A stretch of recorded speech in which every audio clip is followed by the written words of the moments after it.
যে বাংলাদেশ ভারত পাকিস্তান উপমহাদেশের বলবো লার্জেস্ট ক্রিকেট নেশন, দুর্দান্ত একটা সিরিজ হবে, চাওয়াটাই আসলে আমার কাছে অদ্ভুত লাগছে। এটা আসলে কতটুকু সফল হবে এটা নিয়ে আসলে সন্দেহ। সম্পর্ক তো আসলে ভেঙে গেলে জোড়া লাগানোর সুযোগ আছে। হ্যাঁ, হয়তো দেশের মাথা নত করে বা দেশের মর্যাদা ক্ষুণ্ণ করে কোনো কিছু হবে না। কখনকার বাতাস কখন মানে কিভাবে প্রবাহিত হয় সেটা তো আমরা আসলে কেউ বলতে পারি না। তো লেটস সি। পাকিস্তান, বাংলাদেশ এবং আইসিসি সম্প্রতি লাহোরে একটি মিটিং করেছে, যেখানে পাকিস্তান এবং বাংলাদেশ মিলে আইসিসিকে প্রস্তাব দিয়েছে তারা ভারতের সাথে ত্রিদেশীয় সিরিজ খেলতে চায়। দর্শক সকলকে কালবেলা স্পোর্টসে স্বাগতম। সাথে আছে আমি রৌশন মনির এবং আমার সাথে রয়েছেন সিনিয়র জার্নালিস্ট নাজমুস সাকিব। সাকিব ভাই, আসলে এই বিষয়টা আপনি কিভাবে দেখছেন? না, বিষয়টা কিভাবে দেখছি তার আগে বলে রাখি যে জানেন যে দীর্ঘদিন ধরে কিন্তু ভারত এবং পাকিস্তানের সিরিজ বন্ধ আছে, দ্বিপাক্ষিক সিরিজ। তারা শুধু আইসিসি ইভেন্ট বা আইসিসি ইভেন্টে আসলে খেলে থাকে। তো এটা কিন্তু ভারত পাকিস্তান যে সিরিজ হচ্ছে না, দীর্ঘদিন ধরে একটা জট লেগে আছে, সেটা কিন্তু ভারত সরকারের ব্যাপার। ভারত সরকার আসলে চায় না যে পাকিস্তানের সঙ্গে কোনো দ্বিপাক্ষিক সিরিজে অংশ নিক ভারত। তো এইটা আসলে আইসিসির কাছে বলার কি আছে? আইসিসি কি এখানে হস্তক্ষেপ করতে পারবে? আইসিসি তো আইসিসির ইভেন্টে নিয়ে আসলে ব্যস্ত থাকবে। আইসিসির ইভেন্ট মানে আইসিসির একটা গণ্ডি আছে। আইসিসি মানে কোনো দেশের অভ্যন্তরীণ বিষয় কিন্তু হস্তক্ষেপ করতে পারে না। একইভাবে মানে এই চাওয়াটাই আসলে আমার কাছে অদ্ভুত লাগছে। এটা আসলে কতটুকু সফল হবে এটা নিয়ে আসলে সন্দেহান। তবুও আসলে আইসিসি হয়তো বলতে পারে। আইসিসির কাছে অনেক বিষয় আসলে অভিযোগ জানিয়েছে পিসিবি, মহসিন নাকভি, কারণ তিনি আসলে এশিয়া কাপের প্রসঙ্গ টেনে এনেছেন। আপনারা সবাই জানেন যে বাংলাদেশ ক্রিকেট বোর্ডের যে প্রেসিডেন্ট আমিনুল ইসলাম বুলবুল, তিনি কিন্তু আসলে খুব তড়িঘড়ি করে লাহোরে গেছেন, লাহোরের বিমান ধরে চলে গেছেন এবং সেখানে গিয়ে আসলে আইসিসির ডেপুটি চেয়ারম্যান, তারপরে হচ্ছে আপনার আরও কিছু কর্মকর্তা, পাকিস্তানের ঊর্ধ্বতন কর্মকর্তা, মহসিন নাকভি, সব মিলে আসলে একটা মিটিং হয়। সেই মিটিংয়ে আসলে অনেক কিছু আসলে উঠে আসে।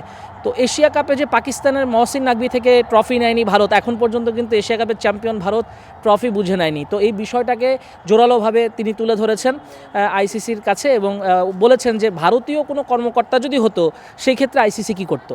এটা পাকিস্তানের কর্মকর্তা বলেই কি এই বিষয়ে কোনো অ্যাকশন নেয়নি বা এই ধরনের ঘটনা তারা চায় না। তো পাকিস্তান এবং ভারতের ক্রিকেট যাতে সামনের দিনে এগিয়ে যায়, তাদের মধ্যে যাতে বাইলেটারাল সিরিজ, দ্বিপাক্ষিক সিরিজগুলো হয়, পাকিস্তানে যাতে ভারত ট্যুর করে, ভারতে যাতে পাকিস্তান ট্যুর করে, এইসব বিষয়গুলো নিয়ে আসলে অনেক দাবি দেওয়া, অনেক লম্বা ফিরিস্তি আসলে পাকিস্তানের পক্ষ থেকে তুলে ধরা হয়েছে। এখন বিষয়টা হলো যে আইসিসির কাছে আসলে চাওয়ার কি হলো? এটা তো বিসিসিআইয়ের কাছে চাওয়া উচিত। তো এই জিনিসটাই আসলে চাওয়া বা হচ্ছে আবদার, এই জিনিসগুলো আসলে বোর্ড টু বোর্ড করা উচিত। এখানে আইসিসি তো কিছু করতে পারে না, কারণ আইসিসি হচ্ছে বিশ্বকাপ আয়োজন করবে, তারা গ্লোবাল টুর্নামেন্ট আয়োজন করবে, সেগুলোর অভিভাবক তারা। তো তারা কোনো সরকারের অভ্যন্তরীণ বিষয়, কোনো দেশের অভ্যন্তরীণ বিষয় কিন্তু নাক গলাতে পারে না। ঠিক আমি যদি উদাহরণ দেই, বাংলাদেশ যে বিশ্বকাপ বয়কট করেছে, তো সেটা কিন্তু আইসিসি কি বলেছে যে না তোমাদেরকে জোর করে খেলতে হবে বিশ্বকাপ? কোনো কিছু হস্তক্ষেপ করেনি। তারা বাংলাদেশ সরকারকে অনুরোধ করেছে, সিদ্ধান্ত পুনর্বিবেচনার জন্য বলেছে, কিন্তু বিসিবি বাংলাদেশ সরকার কথাই কিন্তু শুনেছে। কারণ হচ্ছে বাংলাদেশ সরকার থেকে আসলে চিন্তা করেছে যে আমার দলের ক্রিকেটাররা যদি সেখানে যায় বা আমার দেশের মিডিয়া যদি সেখানে যায় বা আমার দেশের একটা ফ্যানের সঙ্গে যদি বা ভক্তের সঙ্গে যদি কোনো একটা কিছু ঘটে যায়, তাহলে তো এটা পুরোপুরি আসলে দেশের উপর এসে পড়বে। তো বাংলাদেশ সরকারের ডিসিশনের কারণেই কিন্তু বাংলাদেশ খেলতে যায়নি এবং বিশ্বকাপ বয়কট করেছে। ঠিক তেমনি ভারত সরকারের বলবো কমান্ডেই কিন্তু ভারতীয় ক্রিকেট বোর্ড বা বিসিসিআই পাকিস্তানের সঙ্গে দীর্ঘদিন কোনো দ্বিপাক্ষিক সিরিজ খেলছে না। এখন যেটা নিয়ে আসলে আলোচনা হচ্ছে যে একটা ত্রিদেশীয় সিরিজ হতে পারে, মানে পাকিস্তানের একটা আর্জি জানিয়েছে যে বাংলাদেশের সঙ্গে ভারতের কিন্তু একটা দ্বিপাক্ষিক সিরিজ হবার কথা ছিল। আপনাদের সবার মনে থাকার কথা যে 2025 সালের আগস্টে, খুব সম্ভবত আগস্ট বা সেপ্টেম্বরে, এই টাইমটায়। তো সেটা কিন্তু এক বছর পিছিয়ে 2026 সালে হওয়ার কথা ছিল। কিন্তু এখন যেই পরিস্থিতি ভারতের সঙ্গে, ভারতে বাংলাদেশ নিজেরাই যায়নি নিরাপত্তার জন্য, সেই ক্ষেত্রে বাংলাদেশে কিভাবে ভারত আসে? তো এই জিনিসটা যাতে বলবো ত্রিদেশীয় সিরিজ হয়, সেপ্টেম্বরে বাংলাদেশের একটা স্লট আছে, মানে বাংলাদেশেই খেলাটা হবে এরকম একটা প্রস্তাব দেওয়া হয়েছে। সেখানে ভারত থাকবে, বাংলাদেশ থাকবে।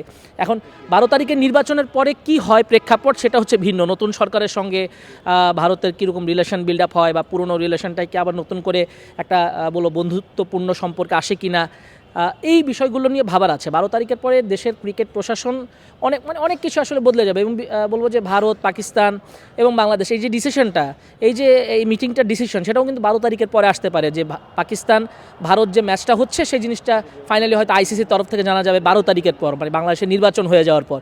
এমন একটা গুঞ্জন শুনছি। এখন ত্রিদেশীয় সিরিজ হবে কি না সেটা তো পরের ব্যাপার।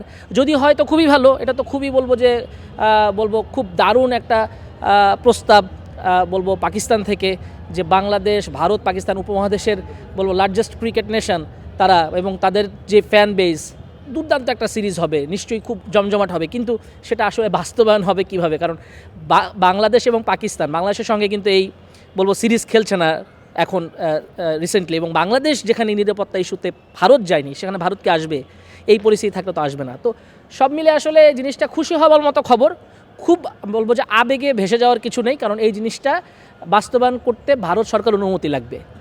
একই সঙ্গে ভারতীয়রা বাংলাদেশে এসে খেলবে কিনা সিরিজ সেটাও তো গ্যারেন্টি নেই, কারণ সেপ্টেম্বরে এই সিরিজটা এখনও অনিশ্চিত। এখন যে অবস্থা চলছে, পরিস্থিতি চলছে, বাংলাদেশ ভারত সিরিজই অনিশ্চিত, সেখানে ত্রিদেশীয় সিরিজ চিন্তাভাবনা করা তো এটা বিশাল বলবো একটা দিবা স্বপ্ন এখন এই মুহূর্তে। এটা আসলে আমরা যেমনটা দেখি আসলে আইসিসিকে অনেকটাই প্রাধান্য দিয়ে থাকে ভারত, এবং ভারতও আইসিসির সাথে একটা ভালো সম্পর্ক রয়েছে। তো আসলে এই মুহূর্তে আইসিসি যদি ভারতকে বলে তাহলে এটা সম্ভব হবে কি না? না না, আইসিসির যে চেয়ারম্যান জয় শাহ, উনি তো ভারতীয়ই, হ্যাঁ, এবং আইসিসির কিন্তু অনেক কর্মকর্তাই ভারতীয়, 60 থেকে 70% ভারতীয়। তো মানে আইসিসিতে ভারতীয়রাই আধিপত্য বিরাজ করছে, এবং যার কারণে কিন্তু দেখবেন আপনি বাংলাদেশের যে ডিসিশনটা, সেটা কিন্তু আইসিসি থেকে একরকম চাপিয়ে দেওয়া হয়েছে, বাংলাদেশকে বাধ্য করা হয়েছে যে না, টুর্নামেন্ট খেলতে পারবো না। কারণ যদি হতো, তাহলে তারা যদি বলতো ফেয়ারভাবে দেখতো, বাংলাদেশের ডিসিশনটা দেখতো, যে আর্জিটা দেখতো, যে না, শ্রীলঙ্কায় যদি বাংলাদেশকে পাঠানো হয় তাহলে সবগুলো ম্যাচ তারা খেলতে পারবে, তো তারা তো সেটা করেনি। তো এখন এই জন্যেই ওই যে ভারতীয় একটা আধিপত্য আইসিসিতে আছে দেখেই পিসিবি চেয়ারম্যান মহসিন নাকভি কিন্তু আবদারটা জানিয়েছেন। তো ঠিক আছে, এখন দেখা যাক কী হয়, আমাদের ত্রিদেশীয় সিরিজটা হয় কি না। আর আমাদের দ্বিপাক্ষিক সিরিজ তো এটা গত বছরই হওয়ার কথা ছিল, সেটা হয়নি। এখন 12 তারিখের ইলেকশনের পরে যদি আসলে বলবো রাজনৈতিক প্রেক্ষাপট পাল্টে যায়, সেই ক্ষেত্রে আবারও তো সম্পর্ক তো আসলে ভেঙে গেলে জোড়া লাগানোর সুযোগ আছে। হ্যাঁ, হয়তো দেশের মাথা নত করে বা দেশের মর্যাদা ক্ষুণ্ণ করে কোনো কিছু হবে না, তবে সম্পর্ক বা এই যে ভূরাজনৈতিক যে সম্পর্কটা, এটা আসলে টিকে থাকা ভালো, কারণ কারো সাথেই সম্পর্ক নষ্ট করতে হয় না, কারণ কখনো না কখনো দেখা যায় যে একে অন্যের প্রয়োজনে লাগতেই পারে। আর পাশাপাশি দেশ, পাকিস্তানও যেরকম বাংলাদেশকে প্রয়োজন, ভারতেরও বাংলাদেশকে প্রয়োজন, বাংলাদেশেরও ভারতকে প্রয়োজন, কারণ এই ঘটনার মধ্যে আমরা কিন্তু দেখেছি অনেক কিছু আমদানিও হয়েছে ভারত থেকে। তো সামগ্রিকভাবে যে ক্রিকেটেই বয়কট করলে হবে এরকম বিষয়টা না, একটা উত্তপ্ত পরিস্থিতি চলছে। এখন দেখার বিষয়টা তো আসলে সময়ের ব্যাপার, সময় বলবে কখনকার বাতাস কখন মানে কীভাবে প্রবাহিত হয়, সেটা তো আমরা আসলে কেউ বলতে পারি না। তো লেটস সি।